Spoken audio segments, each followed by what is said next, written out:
কি ହେଲା ମା କାଇଁ ଦେଖା ଦେ କିଛି ହେଇନି ନାଇଁ ବୋଉ କିଛି ହେଇନି କହିଲି ନା ତତେ କିଛି କରନା ବୋଲି ମୁଁ ସବୁ କରିଦେବି ବୋଲି ଚା ଚା ଚା ଚା ହାତ ତମେ ହେଲେ କେତେ କଷ୍ଟ ପଡିବ ବୋଲି ଆଉ ମୁଁ କହିଲି ନା ନା ନା ଚା ହାତରା ପଡିଲା ତ ପେଷ୍ଟ ଟିକେ ଲଗେଇ ଦେଇ ଚା ଚା ଚା ହଉ ଭୁଲ ହେଇଗଲା ଏଥର ଟିକେ କ୍ଷମା କରିଦଉନି ମତେ ସବୁଥର ତମର ଭୁଲ ହେଇଯାଉଛି ଦେଖୁଛି ମୁଁ କି ହେଲା ରେ ଝିଅ ଉପରେ ଚିଲଉଛୁ ନାଇଁ ନାଇଁ ଛାଡ କିଛି ହେଇନି କିଛି ନାଇଁ କି ଛାଡ କି ଗୋଟେ ଝିଅଟି ଗୋଟେ ପର ଘରୁ ଆଇଛି ଆମ ଘରକୁ ବୋଲେ ତାକୁ ଭଲ କରି ସମ୍ମାନ করে ପାଟି କରି କଥା କହୁଛୁ କି ମଣିଷର ଗୋଟେ ଛୋଟ ମୋଟ ଭୁଲ ହଉଛି ନା କ୍ଷମା କରିବାର ଶିଖେ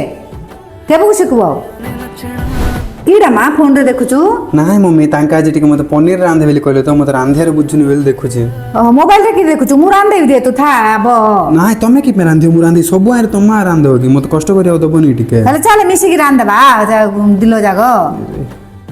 ହଉ ଚାଲ ହେଲେ ହଁ ମମ୍ମି ଆଉ କାଲିକି ଆମର ଭାଇର ପୁଅର ଜନ୍ମଦିନ ଅଛି ମୁଁ ଯାଇକି ଆସିବି ଟିକେ ଆମ ଘରକୁ ମତେ କି ପଚାରୁଛୁ ମା ତୋ ସ୍ୱାମୀ କି ପଚାରିକି ତୁ ଯା ହଁ ତାଙ୍କୁ ପଚାରିଲେ ତାଙ୍କେ ହଁ କହିଲେ ଯେ ଗୋଟେ ଥରୁଟି ତମକୁ ପଚାରିଦେବି ବୋଲି ଓ ପଚାରୁଛୁ କି ସାଇରେ କିଛି ନାହିଁ ଏଇଟା ବି ତୋ ଘର ଆଗା ସେଟା ବି ତୋ ଘର ଆଗା ସେଠିକି ଯିବୁ ଏଠିକି ଯାଇବୁ ଯା ଯେତେବେଳେ ଇଚ୍ଛା ହବ ହସ ଖୁସିକିରି ଯା ହସ ଖୁସିକିରି ପଳା କିଛି ଖରାପ ଭାବିବାର ଏଠି ନାହିଁ ଯାଇକିରି ସେ ବି ତୋର ମା ଆଗା ମୁଁ ବି ତୋର ମା ଆଗା